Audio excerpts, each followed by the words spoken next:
नमस्कार दोस्तों, आपका बहुत बहुत स्वागत है मेरे चैनल लोन मंत्री में। और आज के वीडियो में मैं बताऊंगा, जैसा कि आपने थंबनेल देखा है, कि अगर किसी की मृत्यु हो जाती है, उस व्यक्ति की जिसने लोन लिया है, तो क्या होता है, क्या घर वालों से या रिश्तेदारों से वसूली की जाती है, पूरा इस वीडियो में बताऊंगा। इसके बाद मैं आपको बताऊंगा कि लोन इंश्योरेंस क्या होता है और उसको लेना चाहिए या नहीं लेना चाहिए। तो ये वीडियो दो भागों में डिवाइड करूंगा, पूरा डिटेल जरूर देखिएगा। ये आपके काम पे और या आप किसी रिश्तेदार काम पे बहुत ज़्यादा ज़रूरी हो सकता है। तो दोस्तों, इसके पहले एक बात और बोल दूं, अगर आप घर बैठे फ्री में डीमैट अकाउंट खोलना चाहते हैं, वो भी देश की सबसे पुरानी और सबसे विश्वसनीय कंपनी एंजल ब्रोकिंग में, तो डिस्क्रिप्शन बॉक्स में लिंक देके रखा है, वहां जाके 10 मिनट में life time free demat account खोलिए। कोई चार्जेस नहीं, ना एनुअल ना ज्वाइनिंग। तो दोस्तों, आपको एक चीज़ बता देता हूं कि जो बात है कि अगर किसी ने लोन लिया और उसकी मृत्यु हो जाती है तो क्या होता है, क्या उसके घर वालों से वसूली की जाती है या उसके रिश्तेदारों को परेशान किया जाता है। तो यहाँ पे दो चीजें आती हैं, मैं फिर से बताता हूँ, जैसे सिक्योर लोन, अनसिक्योर लोन। पहले हम बात कर लेते हैं अनसिक्योर लोन की, जैसे कि आपका पर्सनल लोन हो गया, अनसिक्योर कोई छोटा बिजनेस लोन हो गया, या और कोई लोन होगा, क्रेडिट कार्ड पे लोन हो गया। वो सब अनसिक्योर लोन होते हैं जिसपे आप कोई कोलेटरल नहीं देते हो, कोई चीज, कोई सिक्योरिटी या कोई चीज गिरवी नहीं रखते हो। वो लोनों की उन बात पहले करते हैं।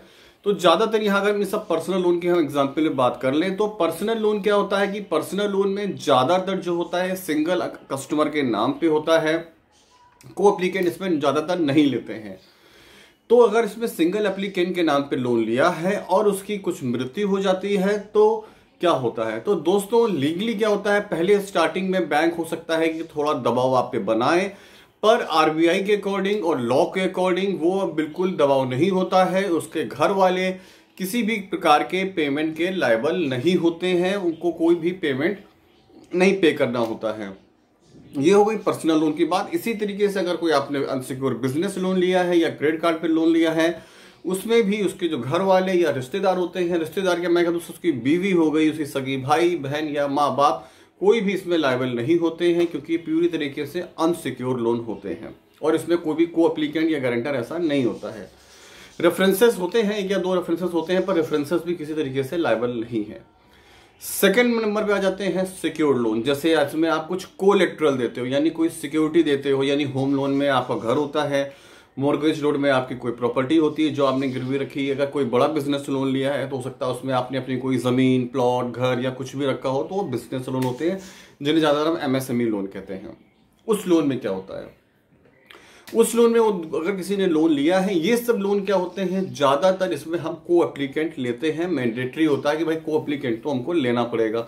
या एग्जाम्पल के तौर पर मैं होम लोन ले लूँ, होम लोन कोई बंदा लेता है और उसको को एप्लीकेंट लेना यहाँ पे बहुत मस्ट होता है। उसकी अगर वो शादीशुदा नहीं है तो उसके माँ बाप, अगर शादीशुदा है तो उसकी वाइफ को उसमें लेना मैंडेटरी होता है। ये आरबीआई की गाइडलाइन है, उसको लेना ही पड़ेगा। अगर उसकी मृत्यु हो जाती है तो क्या होगा, अगर उसकी मृत्यु हो जाती है दोस्तों, तो बैंक की राइट है, कानूनन उनका अधिकार है कि आप उसका पैसा जो भी को एप्लीकेंट में है उसके माँ बाप या उसकी वाइफ है उसको पे करना पड़ेगा। उसके जो ईएमआई है रेगुलर पे करनी पड़ेगी।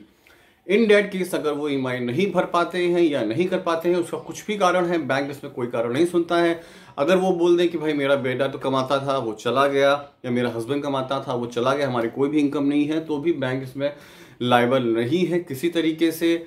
बैंक को तो अपना पैसा वसूलना है। अगर वो आप ईएमआई नहीं पे करोगे तो वो 3 महीने का वेट करेगा, उसके बाद आपको एक लीगल नोटिस भेजेगा, 60 दिन का और समय देगा, यानी 5 महीने के बाद आपकी जो प्रॉपर्टी है वो बैंक उसमें कब्जा कर लेगा, अपना लॉक लगा के उसको ऑक्शन की तरह बेच के अपना पैसा वसूल लेगा और बाकी जो पैसा होगा वो आपको लौटा देगा अगर बचता है।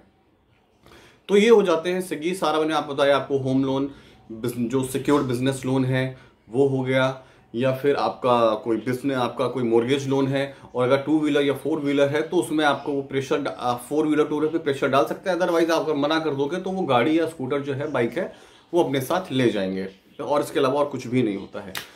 अब आ जाता है इन सबसे कैसे बचे। हम सेकंड पार्ट पे आते हैं, जो लोन इंश्योरेंस होता क्या। इसी सबको देखते हुए आजकल जो जितने भी प्राइवेट बैंक हैं या सरकारी बैंक हैं, वो आप छोटा सा भी पर्सनल लोन लेते हो तो वो आपको बोलते हैं कि भाई इसको हमको आप इंश्योरेंस ले लो।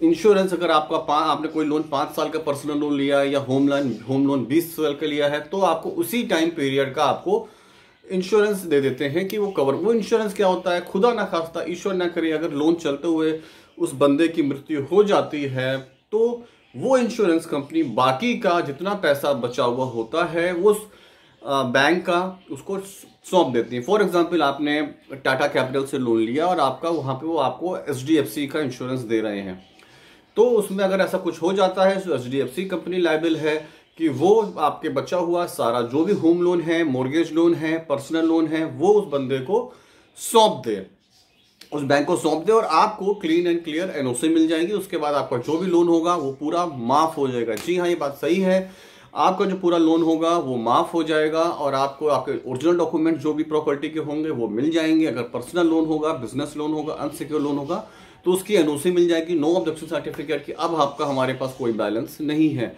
ये सब प्रोसेस में जो अगर ऐसा होता है तो जो लोन कंपनी बैंक को पैसा देती है, थोड़ा बीच में टाइम लग सकता है, वो 1 महीने से 2 महीने से 3 महीने तक का टाइम लग सकता है। उस 3 महीने में आप चाहें तो ईएमआई भर सकते हैं, अगर आप या नहीं, अगर आपके पास इतनी नहीं है कैपेसिटी तो आप उनको एप्लीकेशन दे दो कि भाई मैंने ऑलरेडी एप्लीकेशन दी हुई है कि हमारा ऐसा ऐसा हुआ है, मेरा जो क्लेम है अंडर प्रोसेस में है, हम ईएमआई भरने के लिए नहीं है। उस टाइम पीरियड में आपको कोई बैंक वाला या कोई भी कलेक्शन रिकवरी एजेंट आपको हैरान या परेशान नहीं कर सकता है। तो ये पूरी बात। अब अंत में आपको एक चीज और बताऊंगा, क्या इंश्योरेंस लेना सही है या नहीं है। देखिए ये बहुत सारी चीजें पे मेजर करता है। अगर मेरे साथ स्ट्रेट फॉरवर्ड पूछोगे तो मैं बोलूंगा इंश्योरेंस लेना अच्छा रहता है। हाँ, आप कंपनी चुन सकते हो, अगर आपको किसी बैंक से आप लोन ले रहे हो और आपको कंपनी कोई और जबरदस्ती का कोई लोन चिपका रही है तो आप उससे मना कर सकते हो, इसका प्रीमियम ज्यादा है, मैं एक्सटर्नली बाहर आप किसी इंश्योरेंस एजेंट से लेके वो लोन प्रोटेक्शन प्लान ले सकते हो जो आपको सस्ता पड़े, पर लेना चाहिए। ये बहुत इंपॉर्टेंट होता है क्योंकि होता क्या है कि कभी भी हम ऐसा इस समय टाइम से गुजर रहे हैं, कोविड या ऐसे कभी कुछ भी हो सकता है, हमें कुछ नेगेटिव नहीं सोचना चाहिए, पर अपने पीछे अपने परिवार, अपनी फैमिली का प्रोटेक्शन लेके तो चलना चाहिए। तो मेरे हिसाब से तो वो आपको इंश्योरेंस लेना चाहिए। अब दूसरी बात आती है कि आप लोन कितने समय के लिए, अगर आपको कोई पर्सनल लोन लेना है और आपने कोई छोटा अमाउंट लिया है 25-50 हज़ार का, 1 लाख रुपए का, और आपको मालूम है कि भाई मैं 6 महीने के अंदर में या साल भर के अंदर में पे कर दूंगा, तो उसको आप अवॉइड कर सकते हो। इसी तरह आपने कोई होम लोन लिया है कि भाई होम लोन मैंने लिया है, मैंने सिर्फ सब्सिडी के लिए लिया है, सब्सिडी जैसे ही आएगी मैं 6 महीने साल भर में पेड कर दूंगा, तो भी आप उसमें जो क्या कहते हैं कि आप उसमें राहत ले सकते हैं, उसको ना लें अगर आप नहीं लेना चाहते हैं तो।